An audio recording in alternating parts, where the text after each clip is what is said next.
And happy Thursday evening, everyone. We have a lot going on. And hey, Stephanie, we have a lot going on these next couple of weeks, and we definitely look forward to everything that we're going to be discussing and doing. And I know we have, let's see, Traders Village Comic Con coming up in 7 days? No, 8 days. It's the 15th and 16th, I can tell you that much. So definitely looking forward to that. And let's see, what else do we have coming up? Of course, we'll be media for Comic Palooza. And they did announce William Shatner was going to be there. So looking forward to maybe meeting him. I haven't decided yet if I'm going to pay the money to get in that line or not.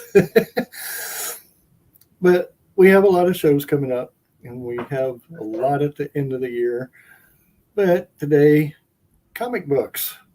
We haven't had a comic book writer or artist on in a while, so we brought Phil Russert onto the show, and he's going to be talking a lot about his product that he has and where you can get it. And I believe, I'm not quite sure, is a Kickstarter coming to an end, or is it over already? One of my books, the Kickstarter just ended, and the new book is of Phillip Publishing will launch on May 16th. Okay. So perfect to know about that. So tell us, what got you started into writing the comic books? Well, I was a comic book reader for a really long time, since 9 years old, and I just always loved them and loved the medium. And I always had a creative itch, but I think I was intimidated to write. I felt like, maybe I wouldn't do a good job or have the patience to develop, the story, the characters. I had gotten really sick in 2020, and I was in the hospital and in bed for 6 weeks. And I got this vision of this character, what they look like in my head. And I was like, you know what? I'm in bed. It's not looking really good. So let me just write. What am I afraid of? So I just started writing, and to a degree, the story just started telling itself, as I was going, and I just never looked back. And I started writing more and more, getting more confident and less intimidated, and getting these ideas that I just wanted to express and get out. Now, being a writer myself, did you write them into like a book format and then transfer them to a comic book format, or did you write them as a comic book format to begin with? No, I wrote it as a comic book format to begin with. I before I started writing, I researched, the different ways you write scripts. I mean, everybody knows the Marvel way, but I didn't really want to do it that way, especially since I didn't know if I was going to get an artist right away or how I was going to do it. So I looked at different scripts and the way people write, and I decided on how I wanted to write the script, and I just started right away with comic format. But I did write a short story prose book that did pretty well on Kickstarter last December. So, well, congrats on that. Thank you. Now, I also noticed that you have, I want to say, an advertisement for a bunch of your books to buy at one time, or? Yeah, on the campaign that just ended, I had a tier where you could get everything that I publish. I have 4 books from my flagship title, Tragedy. Then I have the Dynamics. I have the prose book that I wrote, and then I have the Devils in the Details, and then I have the new book, which was Withered. So I offered it all in one shot if people want to try everything that I'm doing as one of the tiers. And I have a website that I'm adding a few more things and tweaking that'll be live very soon, where people can get everything that I publish as well. Very nice. Now, with all this being said, I have to ask, how do you go about finding an artist? Do you just know them, or did you go Well, out and meet them? well, I mean, social media is a great tool. I knew a lot of artists before, just because, as you can see behind me, I'm an art collector, and I just love art. I can't draw a stick figure for my life, but I appreciate artists and their talent. Um, and I'm an art rep myself, so I had artists already in the stable that I represent, and so it wasn't hard for me to find one that I felt suited my book or the other books. But I'm also just constantly networking, meeting new artists on Facebook, at shows, running conventions myself. Of course, you meet a lot of artists as well. I've gotten to know some well-known, established people in Marvel and DC, as well as some really great indie talent that maybe they're not a household name, but they should be. Um, I know a few like that, and Yeah. they're wonderful people. Matter of fact, William Russell. Hey, I William. think he's I think he's a great artist. Very talented artist, absolutely. Now, speaking of conventions and running conventions, I know we're running one that's coming in January of 2024. Are you going to be doing yours or getting back into it again, or? Right now, the focus is on my publishing company, and there's a lot of shows here in New York. So uh, it's temporarily just on a hiatus, but I am definitely getting back to it. I've got I've got all the plans in here. It's just the money to invest, the capital invest, and putting the time into it. I'm just gonna. I also want to wait a little bit, because with the economy being tough, I want people to succeed at the show. I don't want to just get the money at the door. I want the people that invest in me and get tables to really do well as well. So I'm going to wait a little bit, where people are starting to really spend more money again, and people can thrive at these shows, um, and we can mutually grow together. Very nice. And with that being said, on your product, are you going to be also going to conventions to sell at conventions, or? Yes, as a matter of fact, at the end of this month, I'll be at Amazing Las Vegas. I will be at some local small shows here in New York, and then I will be in Phoenix at the end of May. I will be at San Diego. I'm waiting to see if I have a table again at New York. I was fortunate to get into New York Comic Con's Artist Alley before. I'm hoping for a repeat. It is kind of tough because, not being a big name myself. Um, so, yeah, there's a few shows in the pipeline. San Diego. Now that's one that a lot of people want to go to.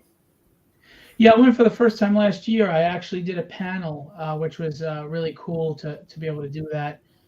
And it's a great show.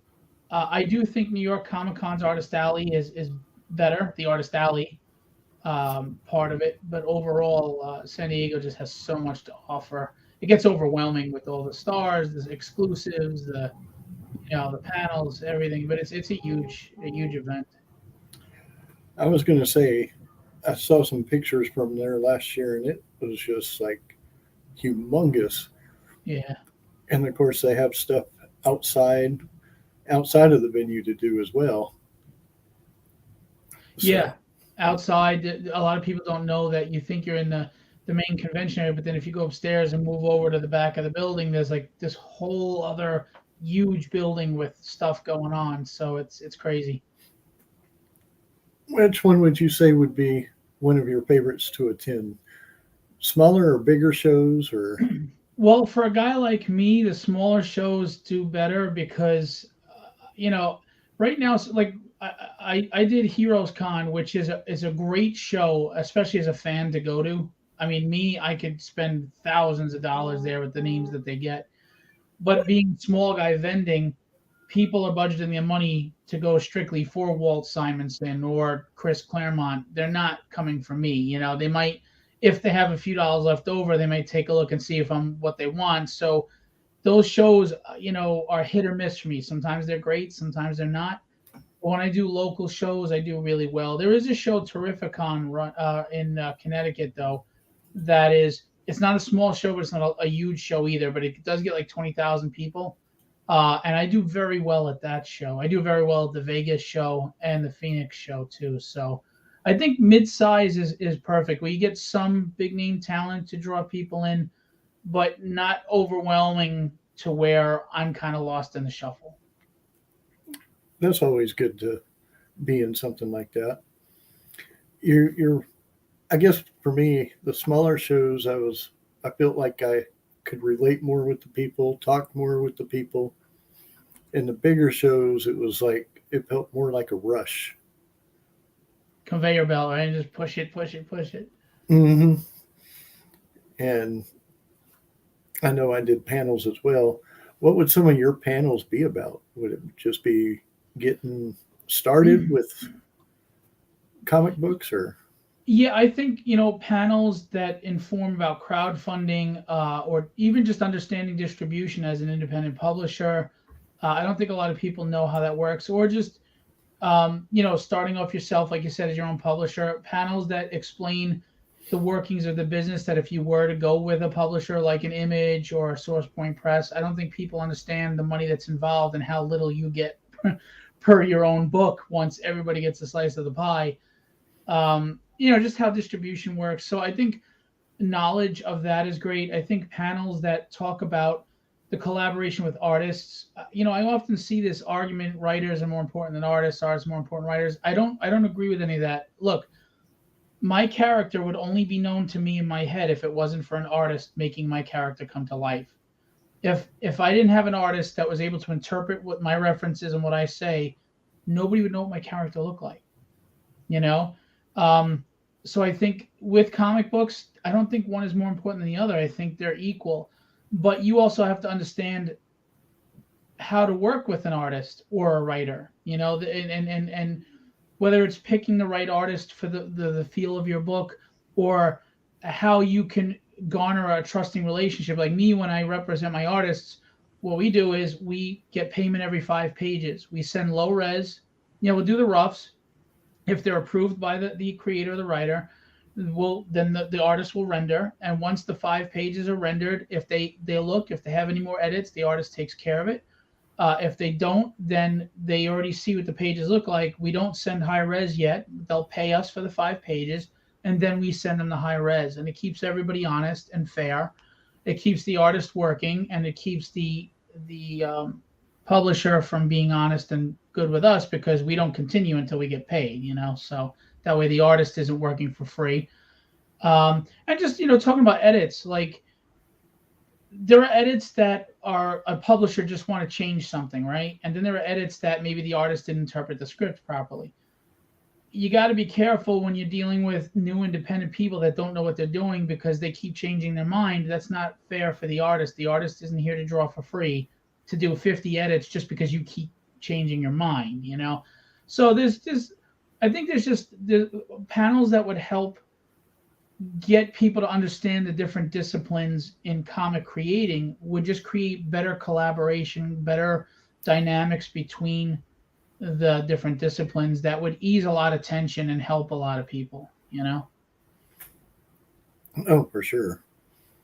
And another question that I always like to ask, especially being a writer, for somebody who's written books, how would you suggest them getting started taking one of their books and moving it to a comic book? So taking a prose book and moving it to comics? Mm-hmm. Well, when you write a prose book, you're creating the image of the background and the scenario and the descriptions all in the words. The first thing you have to do is let go of that control, because the artist is now going to give that world to the reader. And you've got to trust your artist to be able to tell the story with you, because now you're going strictly dialogue, maybe a few captions, but the art is what's really going to help tell that story and that world that you built. I say try to be less controlling, give artists a little freedom, trust their experience and their knowledge in sequential work. If you don't, then maybe you don't have the right artist. but you're also going to have to condense, right? Because you're going to have to cut down your dialogue. You can't write the same amount of dialogue in a comic that you do in a prose book. You have to understand that you're now relinquishing some of that world to the artist's interpretation of what you're saying. Um, and it's more episodic, right? We're not doing this full volume book. You're doing individual issues, so you're going to have to know the intricacies of where do you stop on that issue, you know, based on what's going on in the book. You know, you want to end on a cliffhanger. You want something that's going to make them go, "Oh man, I can't wait to read issue 2." You know. Oh yeah, you definitely want to get the second issue out and have leave. I guess, like you said, leave that suspense out there. I mean, it's kind of like I'm a musician as well, and you always say leave them wanting more, right? If you did 15 encores and they're like, okay, enough already, that's not a good thing.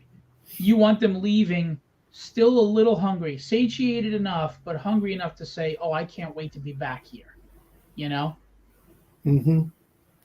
For the next show. So Yeah, basically, you don't play all your songs. You just right. that way you have some for the next show.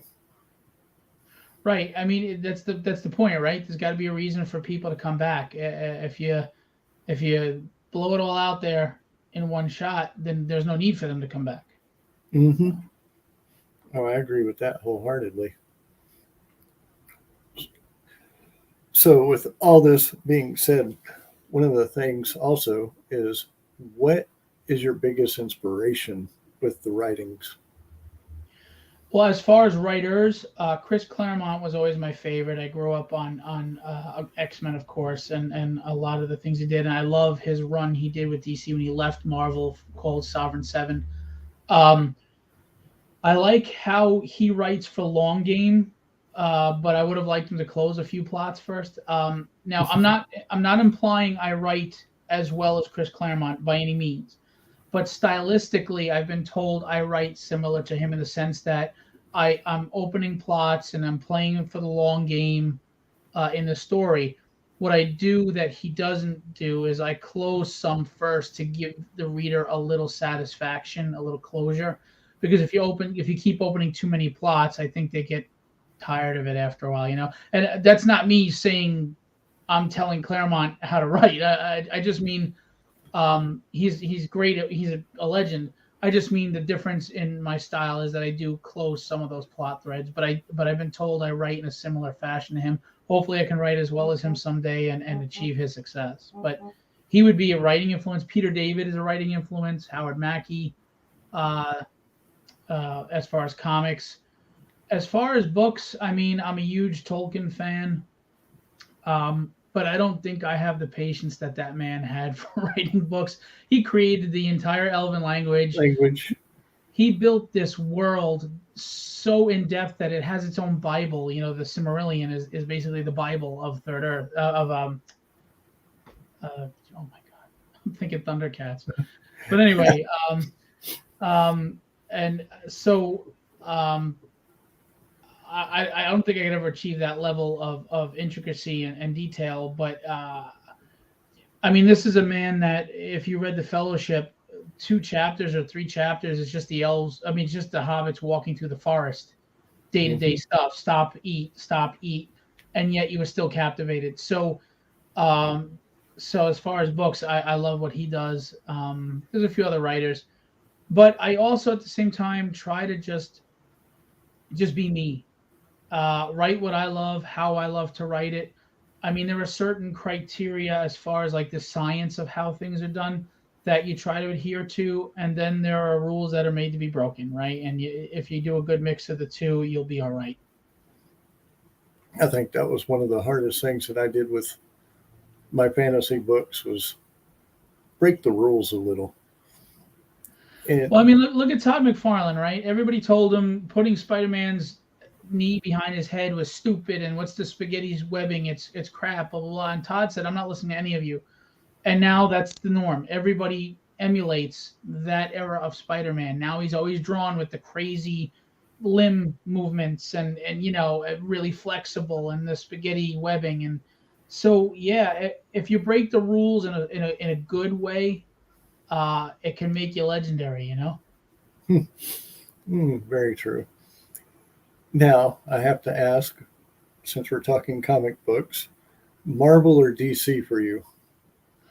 You know, I grew up Marvel mostly because I felt DC was obviously a little more cheesy, a little more kid oriented. And then in the 90s came and DC started revving it up and they started really writing more mature and better. And I started to really enjoy characters in DC more. But I still have to say, slight edge to Marvel for me. I'm definitely the Marvel fan. Not gonna Although I lie. am a big Superman fan and Nightwing. uh, I guess a lot of people are more into the movies, but it's like I was reading the Infinity Gauntlet, the Infinity War, and the Infinity Crusade Right. back in the 90s. Yeah, with Ron Lim and Joe Rubenstein and all. Yeah, absolutely. Mhm. So it's like, I don't know. I guess for me, I think after reading the comic books and seeing the movies, I think I would still prefer the comic books over the movies. I agree. And you know, I remember always wanting to see the movies, like it would be amazing. And I hate to say this, but I think the movies have hurt comic books for me anyway, because the comics have become, I think, the advertisement for the movies. You know, they're emulating the movies more and more than and going away from the comic iterations, trying to appeal to this larger audience that I don't think is coming over. They're watching the movies, they're not reading the books, and unintentionally or intentionally, I don't know. I think they've alienated their longtime readers from the 60s, 70s, 80s, guys like us, 50 years old, that do have the cash. We do have the money to buy this stuff, but you know they're trying to cater to a young demographic that doesn't have the money and doesn't have the attention span or the interest in reading, and I think that's affected them. But again, that's just my opinion. Well, I think a lot of it has to do with the reading, and I agree with that because it's almost like they don't put the dialogue like it should be with the movies. And you know, the other thing is, why would you spend $5 on one issue that you can read in 15 minutes when you can spend $12 a month and get this whole catalog of movies of superheroes? You know, Hmm. and with everything being with technology, these generations are used to things at the touch of a button. I don't think they have patience or attention span anymore to sit down and invest in anything long term. But then you look at manga and you say, yeah, but you know what? They're reading that and they're a young generation. What's going on? And when you ask them, they say because of the character development and the way you invest in the characters. And I think that's another thing we've gone away from in Western comics is relatable characters. I think we're writing for, and then maybe this will get me in trouble, but you're right. I think they're writing for a statement or an agenda or something of that nature, as opposed to just writing relatable characters that you can love. Like there's a difference between writing a female protagonist that has flaws and is growing as the story goes on, or the same with a male hero, as opposed to they can do everything great right away. That you know, there's no flaws, or you're making them this shallow, stupid person that you know. I could go watch Seinfeld if you want to mock that. I don't need to read it in comics. Um, I just don't think they're relatable characters these days. I don't think they you know they don't even know the hero's journey anymore. You know, like watch Ben Kenobi, Boba Fett. It's like they have to take the hero and destroy, break his spirit, and then have some other person lift him up again. Well, then he was never a hero. The whole point of a hero is yes, they feel weak and tired at times. Yes, they feel like quitting. Yes, they feel hopeless sometimes, but they still trudge through.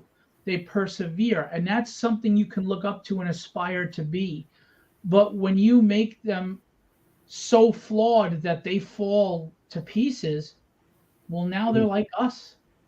You know, we should be aspiring upwards, not them coming down to us, so to speak. Like Superman's a perfect example. People say he's a boring Boy Scout. You can explore Superman's feeling lonely being a Kryptonian on Earth, or how he may feel like he wants to punch somebody in the face sometimes, but his conscience and his morality is where his real strength is and stops him. You can explore that and make him a relatable character and keep him the hero that still does the noble thing. It doesn't have to be tear him down and make him a drunk loser or whatever. I mean, there's nothing wrong with some of those stories. Like you've got The Boys, which is darker, or things like that. There's room for that. But we have to have some heroes that we keep a little above us, I think. And I think Captain America, Superman, and Wonder Woman are those heroes. Mm. And again, you can write them interestingly. They can face the inner struggles that we face, but what makes them that noble hero is that they don't give in to those desires. I mean, how many times have you met somebody and like, man, this person is aggravating hell. I'd like to backslap this person, or but you don't, because it's the wrong thing to do. But it's okay. It's okay to have that urge, that feeling, but it's not okay to act on it. Mm-hmm. I agree totally with all that. So, do you feel like with today's age that the comics are going a little darker than normal, I or do. darker than they should be? Should I say? I think they've gone darker, but in a sense of they're trying to emulate reality too closely. Too closely.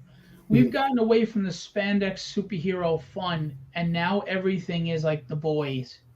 Now, like I said, there's room for The Boys, but I don't want it to be everything. I mean, it kind of started with the Ultimates, I think, where it really got darker and grittier, and it was more about let's be as real as possible. Maybe even with Grant Morrison's X-Men, it's like not everything has to be so close to reality. I mean, you want to ground these things in some reality, obviously, or they're just too silly. But I think we could tone it back a little. Like when you get into the political stuff that's going on, and That's and and I think the biggest mistake is as a writer, if you read my comics, you never know what my opinion is on any social or political situation is. You never do. Because if you do, I'm failing you as a writer. mm-hmm. I'm not here to use my book as a pulpit or a soapbox or a megaphone. I'm here to entertain you, and you usually want to get away from that crap.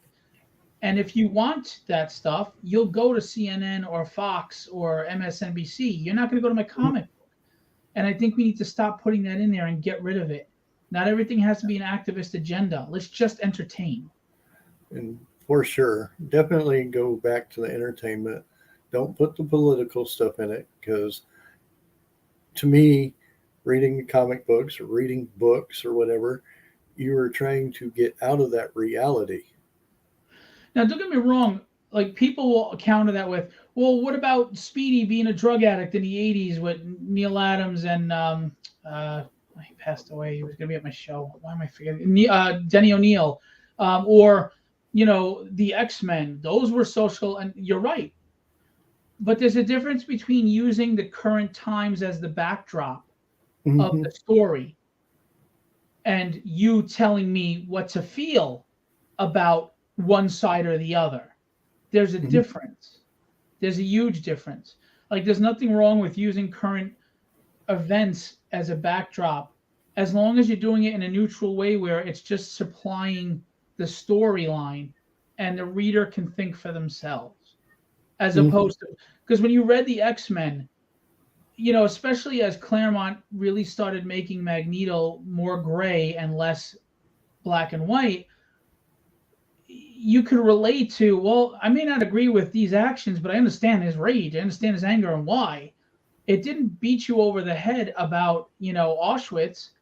It was used as part of his character development, but it was focused on him and his journey and his anger and his frustration and losing his family and growing into his powers and being concerned that mutants were going to go the way that Jews did. And it's okay to use the analogies and the metaphors and everything, as long as you're not being an activist about it. Mm-hmm. I mean, that's my opinion anyway. Oh, well, opinions. I agree with you. I'm not going to lie about that. I just, today's age, it's like it seems like it's a lot of the stuff written, books, comic books, they do tend to go political, and I just disagree with that. It's if to read it, you want to get away from reality. And Right. when you get into the reality, it's like, well, I wanted to escape this world. Why am I going back into this world? Well, it's like sports. You can't even go to ESPN without all this social commentary and political commentary anymore. I don't know who Hmm. that is, but hey, how are you? Facebook doesn't tell you. I can't even go watch a sporting event now without some political agenda being shoved down my throat or socio-political agenda shoved down my throat. I don't care. I just want to watch good basketball or football game. That stuff, I'll go to the right channels for that when I want that. But I Yes. don't go to sports for that. I don't go to comics for that. I don't. And if you want to, that's not to say if you want to do a political comic book or a political satire, oh, I might go, what's going on? Great artist, Michael Ratliff. I mean, that's fine too. But if that's the central reason you're doing the book, fine, make it clear. But stop shoving it in everything that I loved. I mean, I don't know. Now, I know a lot of stuff focuses on the protagonist, but what about the antagonist? Do you give the story for them as well? It's funny that you asked that because in tragedy, the antagonist that starts off actually goes on his own journey as well because he's not necessarily a villain. An antagonist doesn't have to be bad. They just Hmm. have to be adversarial to you for some reason, right? Whether it's in a misunderstanding or just the way life has forced you to cross paths. Um, but I think the antagonist is way more important than the protagonist, and I can give you an example why. He-Man's a cool character, but you never take him seriously because Skeletor's such a punk. He cackles and he's beaten every time. Why do we love The Empire Strikes Back? Because they won. Yeah, I agree. Hmm. I mean, Hmm. think about why we love Empire Strikes Back. The bad guys won. They kicked kicked the rear end out of the good guys in that story. If you're not tested and you're not challenged as a hero, and there's nothing for you to rise above, I'm not rooting for you. We loved Hmm. Rocky because Rocky was the underdog, because Hmm. Creed was the better fighter, and he just wanted to know that he could stand toe to toe when that bell rings and say, I'm still standing. It wasn't about him winning. He didn't win the fight, but he was standing when the fight ended. And that's the stuff that makes heroes. You have to have major adversity for them to struggle with, even lose to at times, for you to root for them to get up. And if you don't Hmm. have a good antagonist that is a threat, then you have no hero. I mean, is it heroic for a guy to beat up a 5-year-old? I mean, it's an easy fight, right? I mean, Yeah. or a Golden Gloves boxer to fight a guy that learned boxing in his basement. You're not impressed by that because it was easy. It's the same thing with a hero who has a villain that's a joke. Hmm.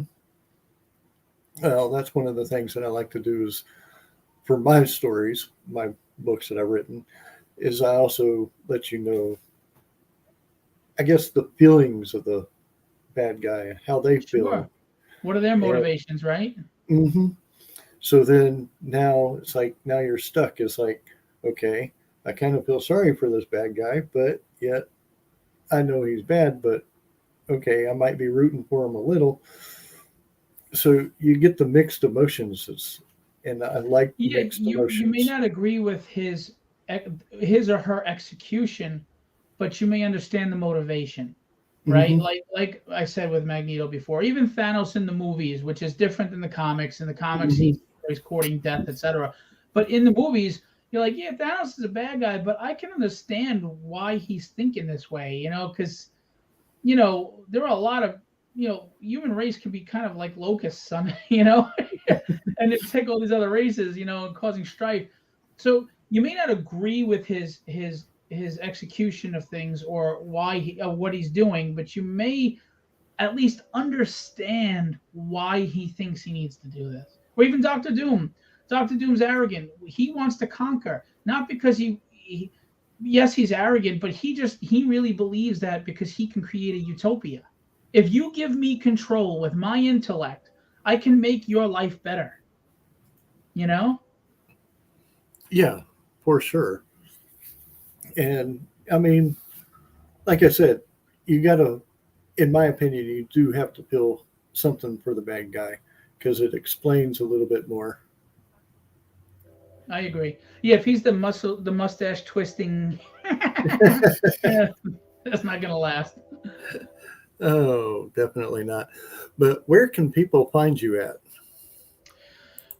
The website's going to be up very shortly, and that's going to be philboentertainment.com. Philbo entertainment.com. Right now, Philbo Publishing on Facebook, Philbo Publishing on Instagram, or you could check out my pages, Philip Russert on Facebook and Phil Russert on Instagram. Um, Again, the website is not up yet. I could have it up right now, but I'm trying to tweak and add a few things. I want it to launch strong, and I just want to let everybody know on my website I'm offering for a very low monthly subscription. I will do I have and I have about 10 people doing it. Digital Indie Alley. If you have the digital PDFs of your books, I will kind of like a comicsology. I will put them on my website, and what I'm doing is not only because you give me a small fee every month, and it's very small, I'm not taking a percentage of sales. I take my fee, that's it. But I'm also getting you an email list because when they buy the PDF, they have to provide an email for me to send it to, and I will be providing an email list. I'm going to be promoting my website very hard, so I'm going to be promoting you very hard. And when I'm at shows and I'm promoting the website, I'm going to be promoting Indie Alley and hoping to help the community grow and get out there. I've just partnered up with someone who has an app that does the same thing. And for a few bucks more, you can do the app as well. So people can just get you from the app on your phone for more availability. And we really want to help the community. I'm charging a low fee just to help maintain the website, not to make money off of you. Like I said, I have about 10 people that are ready to do it now, and I'm looking to add them before I go live. I'll also be featuring on the main page the indie artist or the indie creator of the month, where we'll promote your book. If you have a Kickstarter campaign, we'll be promoting the campaign on there and trying to spotlight someone every month and get you out there. Because look, I'm one of you. I know the struggles of just trying to get noticed. You may have that book that is amazing, but people just don't know it's there, or they don't trust to invest in it and give it a try. So we try to get it out there. I'm glad you mentioned that because that was something I wanted to ask also before I forget. Digital. So you do have a place for digital readers. Yes, and I have digital comics of all my published works as well. If you just want to get the digital, I mean, some people don't want a pile of books in their house; they don't have room. Digital's, and you can download all of these books onto a tablet, and if you have a commute to work on the train or something, it's all at the touch of a finger. It's a nice add. Me, I'm old school. I love the physical books, but I Mm-hmm. understand. I do understand though the quality and the necessity for a digital PDF for people. So you don't want to alienate anyone. You do what you can to reach as many people as possible. Yes, and I have to agree. I do prefer holding the books in my hand. And the smell, I love smelling books. My Yes. wife thinks I'm nuts. I'll go into Barnes and Noble, just open a book and smell it. She's like, "You're crazy." Yeah, fresh paper. It's like smelling fresh grass. It's the best. It's so good. I love it. Like when I do tabletop games, if I ever get one, the first thing I do is crack open the rule book and just smell every page. There you go. Oh, but I want to thank everybody who's come on to the show today. Love all the comments.